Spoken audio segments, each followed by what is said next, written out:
وَلَقَدْ جِئْتُمُونَا فُرَادًا كَمَا خَلَقْنَاكُمْ أَوَّلَ مَرَّةٍ وَتَرَكْتُم مَّا خَوَّلْنَاكُمْ وَرَاءَ ظُهُورِكُمْ وَمَا نَرَىٰ مَعَكُمْ شُفَعَاءَكُمُ الَّذِينَ زَعَمْتُمْ أَنَّهُمْ فِيكُمْ شُرَكَاءُ لَقَدْ تَقَطَّعَ بَيْنَكُمْ وَضَلَّ عَنكُم مَّا كُنتُمْ تَزْعُمُونَ۔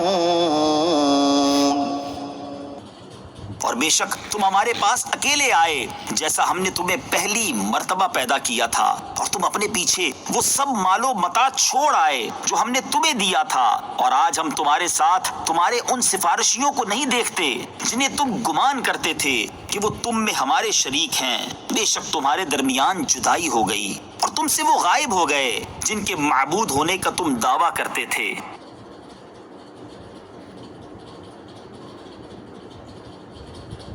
گزشتہ آیت میں کافروں کی موت کے احوال بیان ہوئے تھے، اور اس آیت میں قیامت کے احوال کا بیان ہے۔ چنانچہ ارشاد فرمایا کہ قیامت کے دن ان کافروں سے کہا جائے گا، بے شک تم ہمارے پاس حساب و جزا کے لیے ایسے اکیلے آئے جیسے ہم نے تمہیں پہلی بار پیدا کیا تھا۔ نہ تمہارے ساتھ مال ہے، نہ جاہ، نہ اولاد،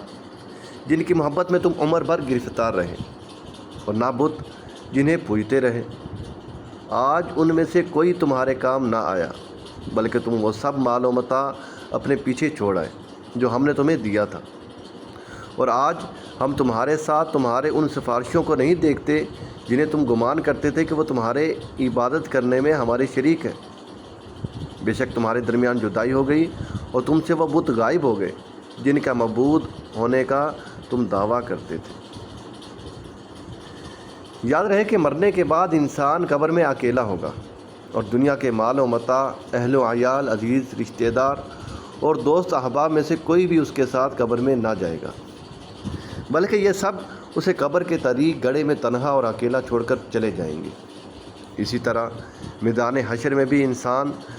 اس طرح اکیلا ہوگا کہ اس وقت اس کا ساتھ دینے کی بجائے ہر ایک اس سے بے نیاز ہو کر اپنے انجام کی فکر میں مبتلا ہوگا۔ یوں ہی بارگاہ الہی میں اپنے اعمال کا حساب دینے بھی یہ تنہا حاضر ہوگا۔ لہذا دانائی یہی ہے کہ دنیا کی زندگی میں رہتے ہوئے اپنے ایسے ساتھی بنا لیے جائیں جو قبر کی وحشت ناک تنہائی میں انسیت اور غمخواری کا باعث ہوں، اور قیامت کے دن نفسی نفسی کے ہولناک عالم میں تسکین کا سبب بنے۔ اور یہ ساتھی نیک اعمال ہیں، جیسا کہ حضرت انس بن مالک رضی اللہ تعالیٰ عنہ سے روایت ہے، نبی کریم صلی اللہ تعالیٰ علیہ وآلہ وسلم نے ارشاد فرمایا، میت کے ساتھ 3 چیزیں جاتی ہیں، 2 واپس لوٹ آتی ہیں اور ایک اس کے ساتھ باقی رہتی ہے۔ اس کے اہل و عیال، اس کا مال اور اس کا عمل اس کے ساتھ جاتے ہیں، اور اس کے اہل و عیال اور اس کا مال واپس لوٹ آتے ہیں، اور اس کا عمل باقی رہتا ہے۔